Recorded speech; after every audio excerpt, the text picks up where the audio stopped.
The relationships you have with people at work can have a huge impact on your happiness and overall well-being. So what can you do to nurture and improve those relationships? Well, that's what we're going to find out in this week's episode. I'm Jeremy Klein, and this is Change Work Life.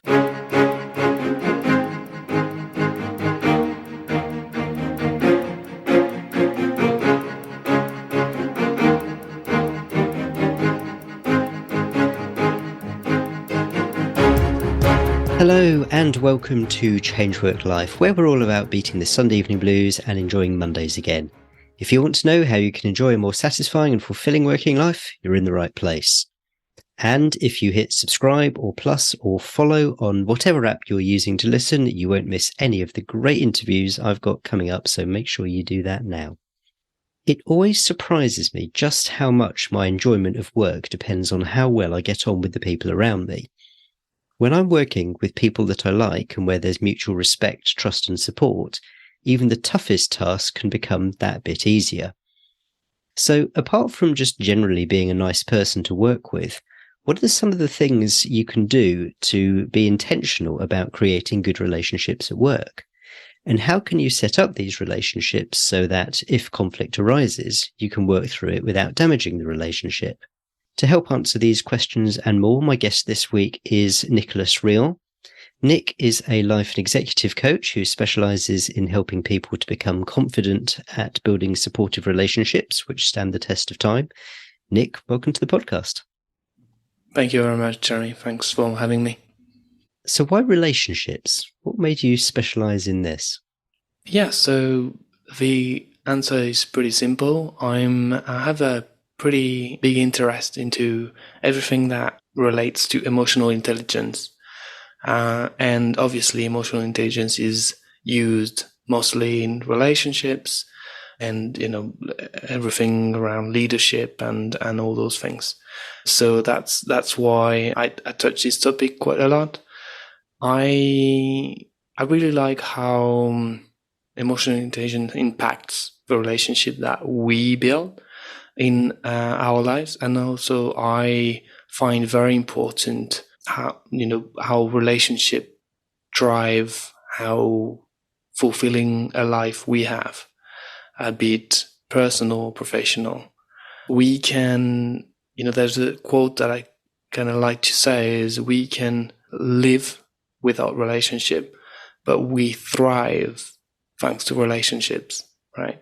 So that's kind of one way to make us thrive, is to have good relationships.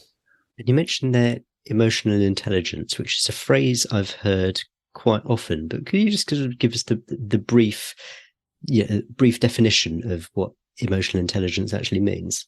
Yeah, sure. So I like to say it's a set of skills because, it demystifies it a little bit.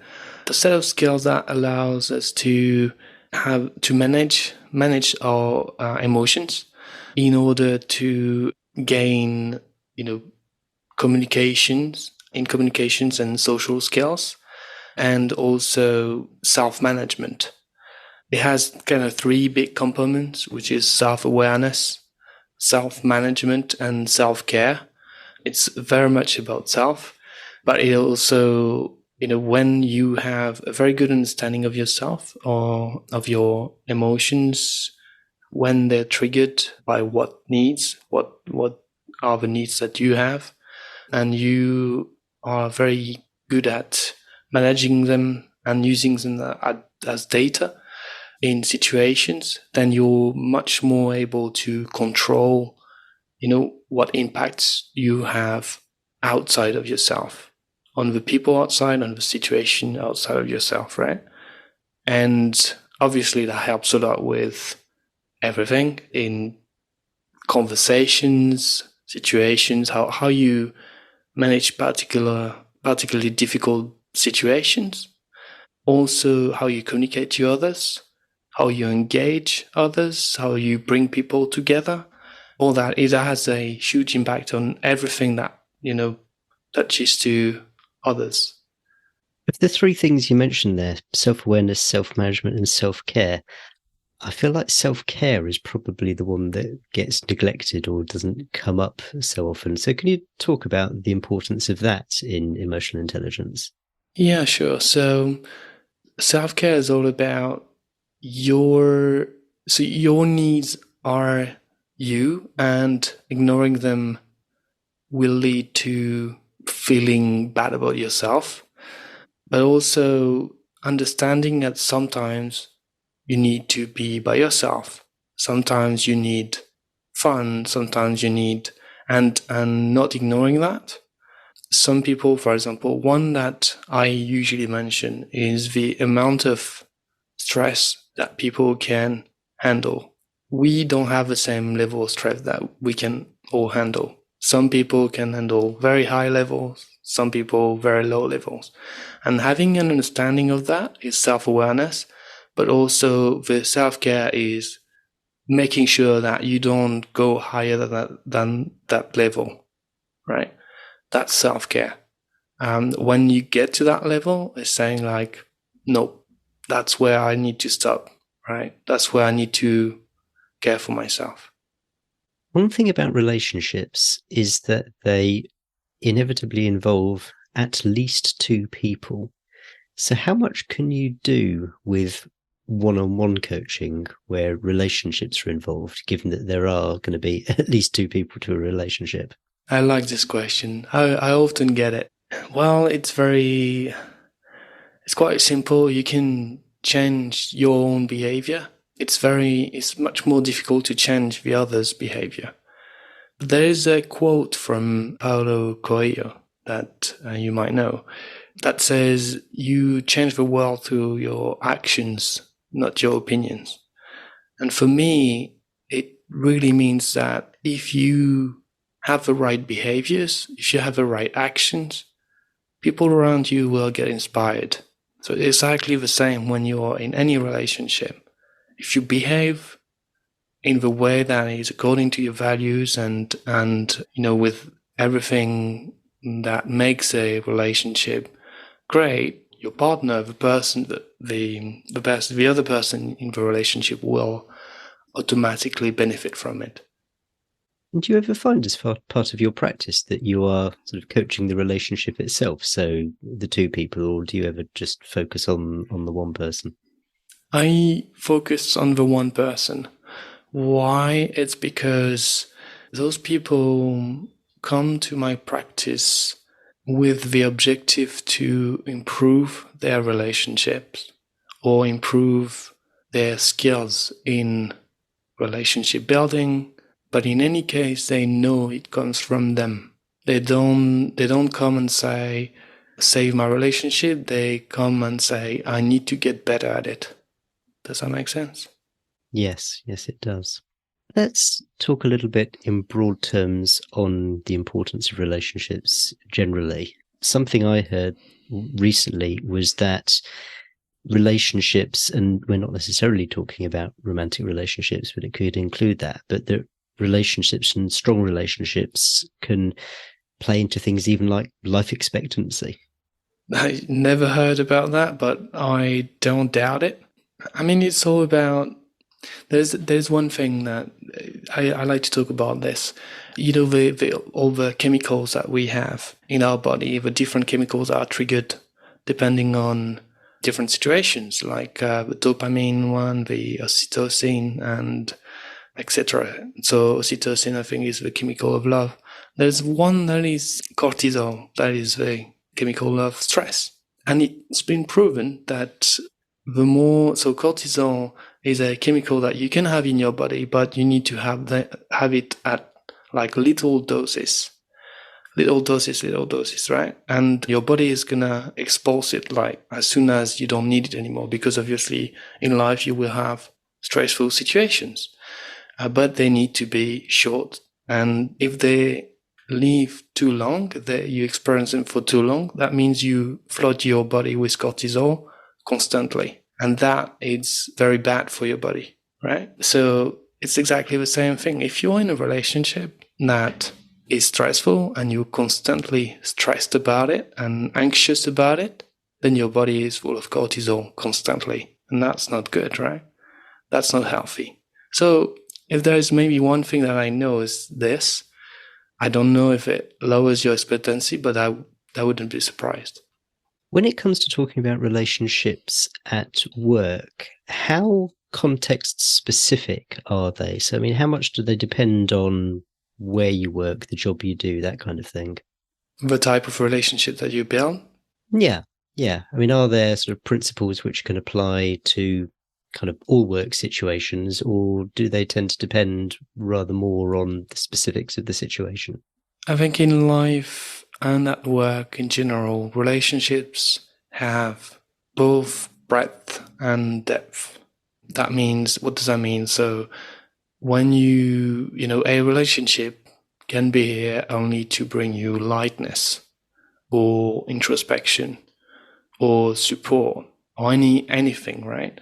It can be broad, meaning that a relationship can bring you a bit of everything, but a relationship can also bring you only one thing, but like a lot of it, a lot of support, for example, right? So considering that, what do you need at work? Do you need love?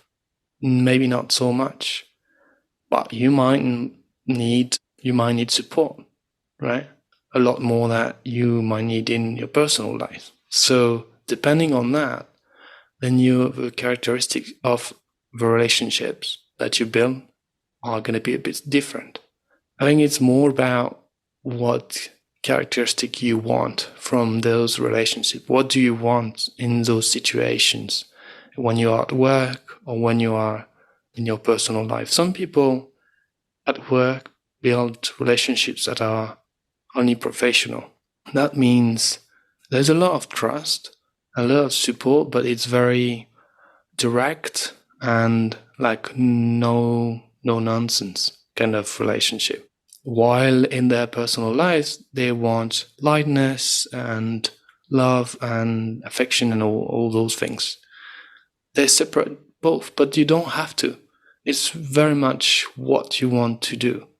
So to answer your question, I think it might differ, sometimes not. Some people look for exactly the same thing at work and in their personal lives. So I've generally always thought of relationships at work as being pretty organic. I mean, you're kind of thrown in with the people that you're working with, and you might chat with them, and then you'll work with other people in an organization, and some of them you get on with and some of them you don't. I mean, how do you start to think about it in terms of intent? So in terms of what you were just saying then about what you might need, but also other ways that relationships could support you at work? It's a very good question. To be honest, I think relationships in life are also very organic. This is the way we build relationships as human beings. We build them organically. And there's nothing wrong with that. I think what the troubles come when relationships don't bring you what you need from life, right? And then you need to ask yourself those questions and build those relationships intentionally, with intention, rather than organically. I like to consider that we should always have a bit of intention in our relationships. Why? I think it's because we need to have a bit of self-awareness in those relationships, to bring a bit of awareness of what we need from those and if we're getting it. Because sometimes it's very easy to just forget and spend a couple of years and without asking ourselves a question and then realizing that actually that's not what I want and being a bit unhappy about it, if that makes sense. So I really think that having a bit of awareness is good, and ultimately building relationship with intention. So how do we go about it? Honestly, we don't all have the same awareness. So when I say, I need support for this relationship, not everyone is able to, say that and is aware of that. I think it's interesting to look at situations that you encounter with the people that you have relationships with. Let's talk particularly at work. If you are with your colleagues in a meeting, and so that's a situation, and then you realize that you feel a bit frustrated about the situation, then just asking yourself a question, where does it come from? And if you identify that a relationship is not working, then, and that's where that frustration is coming from, then identify what's missing in that relationship. There is that kind of links to the work of nonviolent communication, where you link needs with feelings, but actually the first that comes is not needs, it's feelings. So you understand first your feelings, and then you link that to your needs. Okay. And this comes back to the self-awareness piece that you were talking in emotional intelligence. Exactly, yes. So if you identify something that's lacking in a particular relationship, or within the relationships that you might have, say, in your own team, is the approach to try to introduce something new into that relationship, or is it a case of finding someone else who can perhaps provide whatever it is that you need? Well, the first approach is really to give that person a chance to provide it, right? Because you don't know if you've never mentioned it, or if you've never made it clear, how can the other guess what you need? So in that, that's the first rule of communication, first rule of engagement, is to be clear about what you need and work with that person so that they can support you with that need. Usually, if you have a good relationship, that will happen, but it doesn't have to. It's, we say that the other person is not responsible for your feelings, only responsible for fulfilling your needs if they can. If they can't, that's, that should be fine. We can't force anyone to fulfill our needs. So then you can look at either who else can provide that, or do I really need it? Because sometimes it's like, oh, I have these needs, but maybe I don't have to fulfill it. Maybe I can fulfill it outside of work. It doesn't have to be fulfilled in that specific moment. Let's talk about an example, right? Because I think this is all kind of abstract, but that'd be helpful. Let's say that you are in a meeting with your manager, and there's trouble at home. For example, your children are sick, right? And you are very stressed about it. You have a lot of, worry for them. At that moment, your manager comes to you and asks you to work harder or deliver something, that will add work to you. At that moment, you have a certain need that is, okay, I need support, I need to breathe, right? But your manager doesn't know that, right? So at least communicate it. It's pretty simple. I think everyone does that nowadays, or everyone should. It's simply, look, this is the situation at the moment. I'm a bit struggling with this.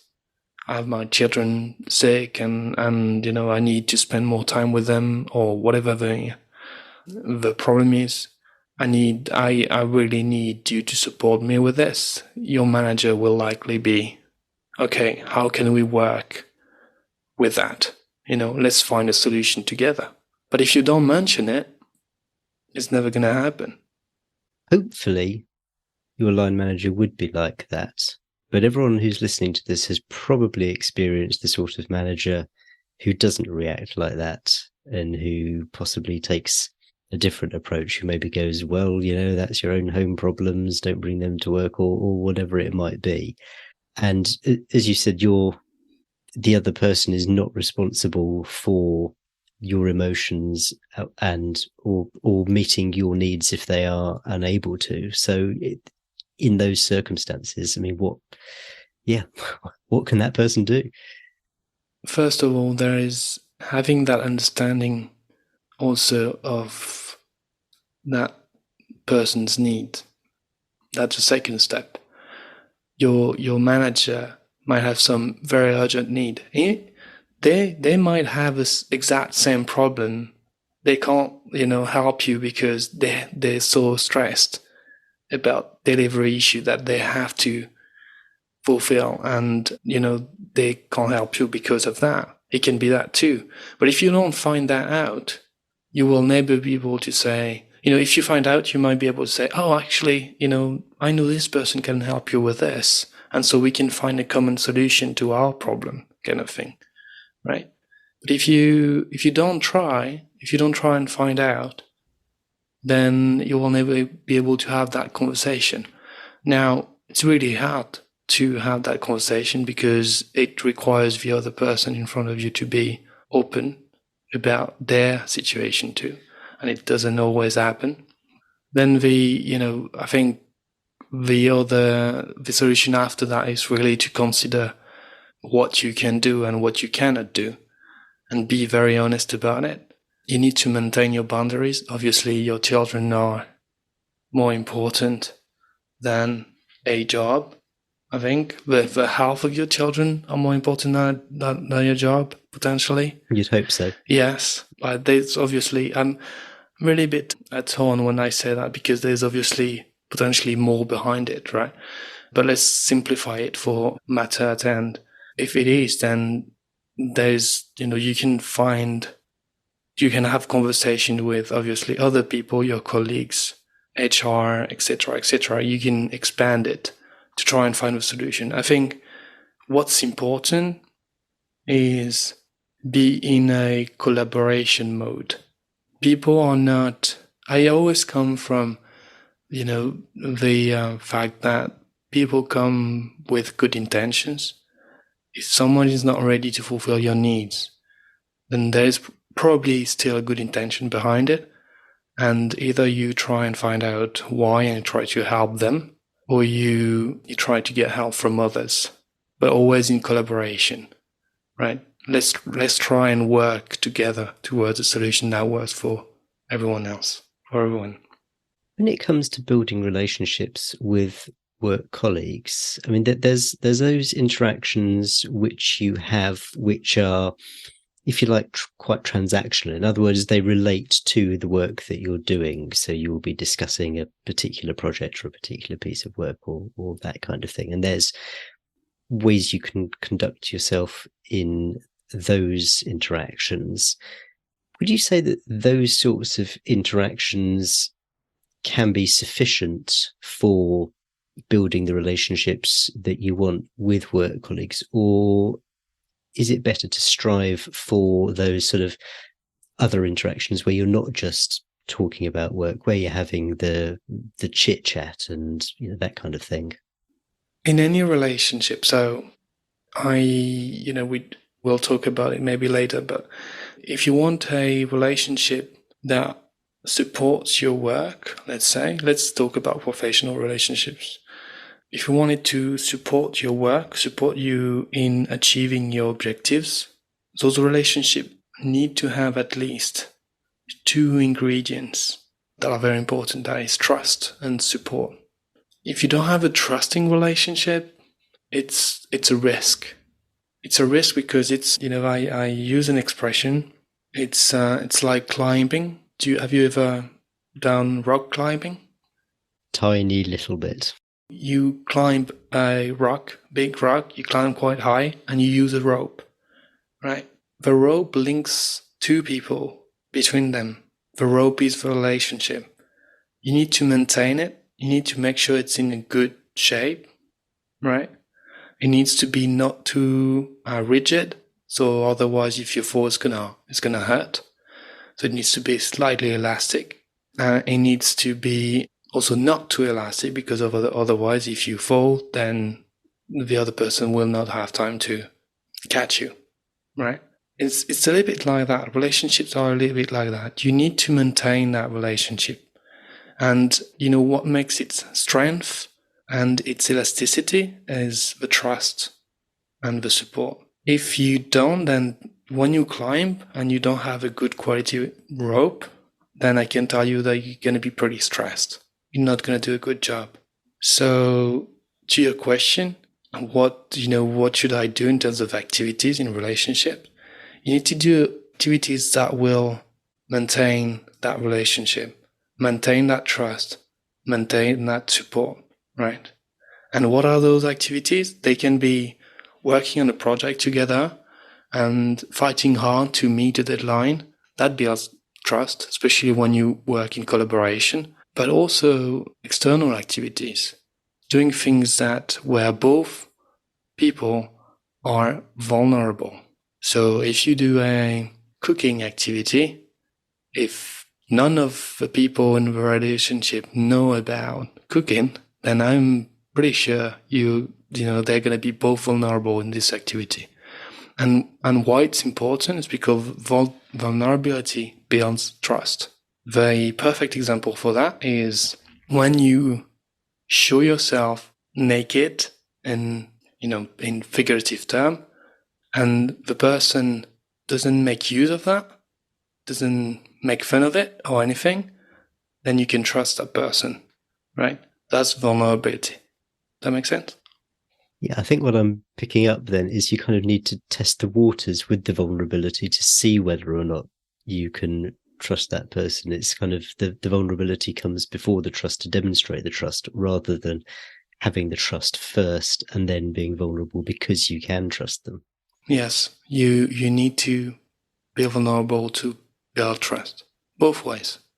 And how far do you extend that? Because there's the idea of bringing your whole self to work, but then there's oversharing. There's possibly not wanting to have this sort of pollution between home life and work life, and just not wanting to bring everything. You kind of go to work to get away from all the other stuff in your life. So where, if anywhere, are the boundaries? Let's imagine you go swimming. You don't jump in, 10 meters deep of water right away. You dip your feet first, and then you advance. You go forward up to a point where you feel confident, and up to a point where you're like, I'm satisfied. I have the depth that I want. I'm mid-body or to my head, and I'm confident and I have what I need, right? You do the same thing in any relationship. You dip your feet first, and then you go a bit forward and you see if you're still confident, and this is still what you need, right? That's exactly the same thing. There are some people who, for whatever reason, don't really want to talk to anyone at work. They just want to go in, do their job, have as little interaction as they can possibly get away with, and then go home. At the risk of using quite a strong word, is that approach wrong? I'm not sure there's wrong or right. I would say there's two things on this. First thing is, usually they're not comfortable with building relationship, and in that case there's something to be said, right? It can be helped. We can help them in that sense. Maybe they don't need it, right? And in that case, it's like, well, if you don't need it, you don't need it. But the second thing that I would say is you're working in an environment, and what drives the need of building relationship is not only you. If you're part of a team and you decide that you don't want to build those relationships, and your business, the company you work for, needs that team to be proactive and efficient, then there is a conflict here. Why? Because we know that teams work better when there is a good relationship and trust between its team members. right? Efficiency and productivity of a team is highly dependent on the quality of relationship that there is between team members. And so if someone says, I don't want to build relationships, the business has a right to say, yes, but I want my team to be efficient. Does that make sense? What I'm saying here is, when you buy yourself, you do what you want. But when you're at work, you're part of a business, and there are objectives that this business need to reach. And if that depends, if, the quality of the team, the efficiency of a team is a requirement, then you need to meet that requirement. Now, it doesn't mean that if you're introvert, you need to force yourself into having great extroverted relationships. That's not what I'm saying. I'm saying you need to adapt to your personality, absolutely. But it's still something to be done. Like, you can't just be like by yourself and not working with anyone, not having any relationship. Does that make sense? I think so. And I think people sometimes confuse things like introversion and shyness and social anxiety, fear of feeling like you don't know how to have these conversations, when in practice, of course you do. You have conversations all the time. It's just a question of starting with, hello, how you doing? To some people, and I'm one of them, I think, more and more, get tired with a certain type of interaction. For example, small talk. If we talk just about small talk, I don't especially like small talk. I don't thrive in it. I get tired by small talk. So obviously that's not something I'm going to try to have, right? But that doesn't mean that I can't, I don't want any interaction. I can have other type of interactions, and just be honest with myself and with others. When it comes to small talk, I'm not there, right? That's all. I promised when I introduced you that we would talk about building relationships in a way that makes it easy to solve conflict. So can you talk a little bit about that? Yeah, so that kind of relates to what I said earlier. Let's talk about conflicts a little bit. Conflicts are necessary. They're just disagreement, technically. They're just disagreement, and we need disagreements in relationships to make them evolve. So we need them. The tricky bit is that they are often painful. And they're painful because they're emotional, and because we don't have the self-awareness or self-management to be able to, dissociate that. And so we tend to avoid conflicts because we don't want the pain. But what if I told you that conflict don't have to be painful? I'm sure you have had, or you have, a relationship where you can have conflicts, but they're never painful. And they're not painful because you trust that person, that when there is a disagreement, it's for the good of a relationship. The more trust and support you have in a relationship, the tougher the conflict you can have. So the more trust, support, the higher the conflict you can have without it being painful. If the conflict is painful, that means you don't have enough trust and support in that relationship. That makes sense? So is it as simple as maximizing the relationship for trust and support, and that is the way that you will be able to manage conflict? That will make it easy to solve any conflict. It sounds too simple. It does, absolutely. When I discovered that, because obviously, I have relationships where it's painful, and I have relationships when it's not. I have relationships where when we have a disagreement, it never is painful. Because when I done some introspection in this, I discovered that, because I know that the intention of the person in front of me is to support me, to help that relationship move forward.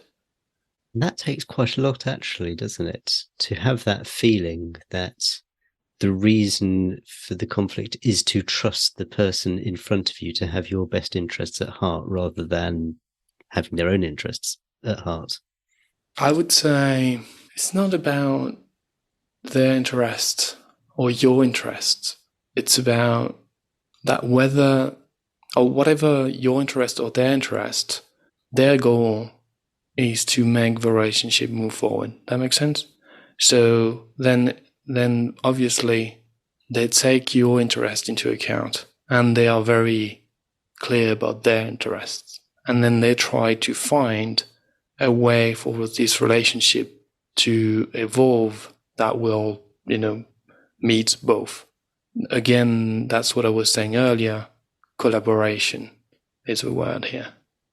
And I wonder whether it comes to kind of your own mental processes on that if you can kind of train yourself to assume that, you kind of assume that the other person wants to advance the relationship and wants to sort of, manage all the competing interests and wants to work through it. If you just start from the point where this is what I believe, then what am I trying to say? Kind of almost, without necessarily having to get evidence of that. If you kind of start from the point that if I just assume that that's what's going to happen, then that kind of gets you there. Is that making any kind of sense?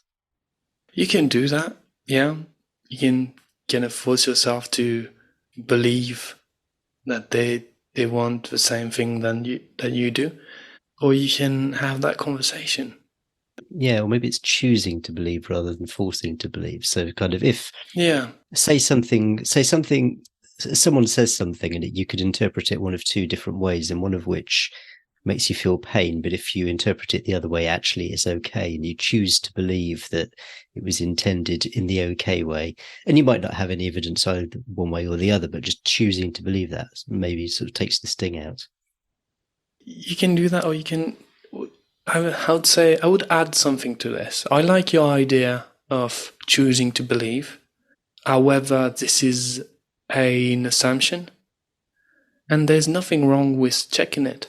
You can just go to the other person and say, look, this is how I'm thinking that the place where I'm thinking you're coming from when you say this.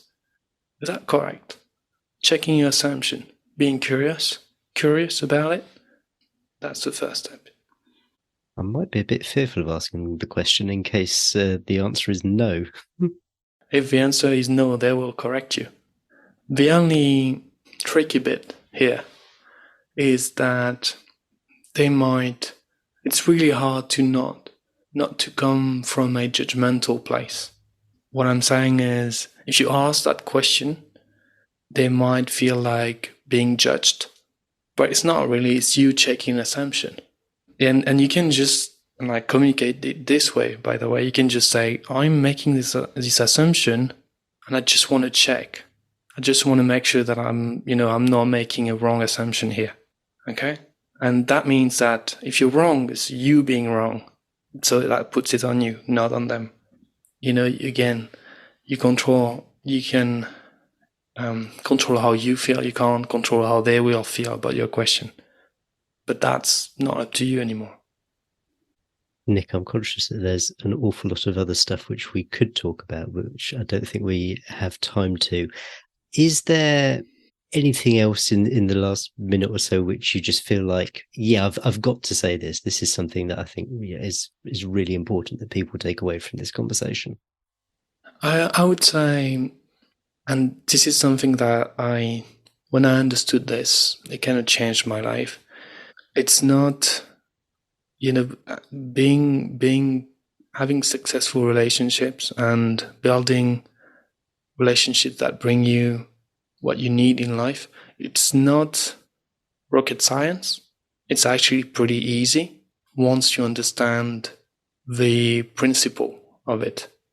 Then there is a potentially long work ahead, that you have to do on yourself, because increasing your self-awareness, your self-management, and self-care it can be a lot of work.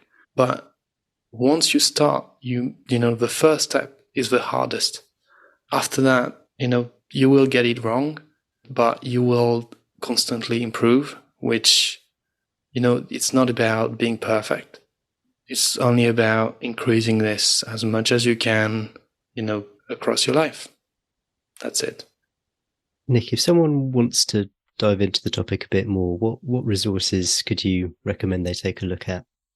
Yeah, one book that I wanted to reference, I talked a little bit about it earlier. It's Nonviolent Communication.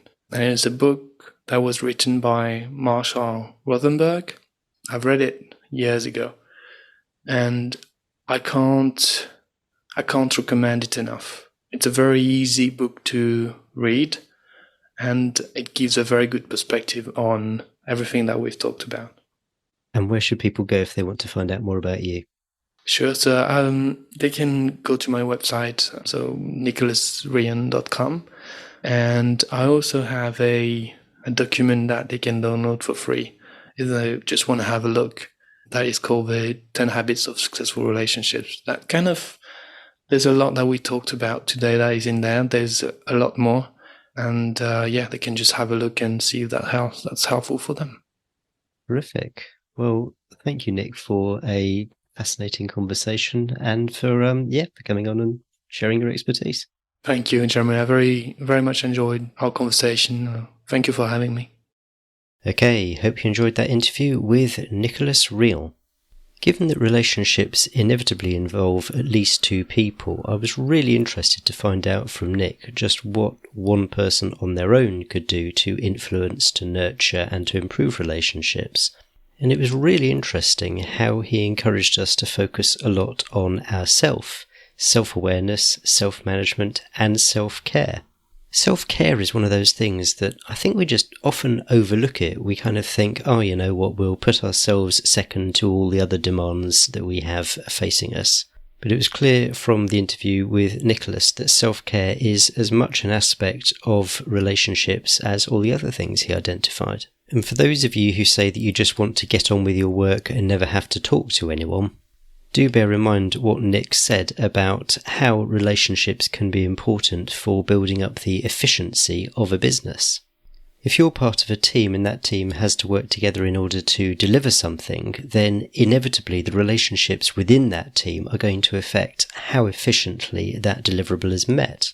So if you say you don't want to interact with anyone else at work, then maybe you want to think about what sort of interactions would be okay. Show notes for this episode are at changeworklife.com/174. That's changeworklife.com/174, where you'll find a full transcript, summary of everything we've talked about, and links to resources mentioned as always. And this is one of those episodes which bears sharing. There's so much in here which isn't just going to help you, but is going to help the people around you, the people you work with, your friends, family. Don't keep it to yourself. Get the word out. Share this episode. There's another great interview coming up in 2 weeks' time, so make sure that you've subscribed to the show if you haven't already, and I can't wait to see you in 2 weeks' time. Cheers. Bye.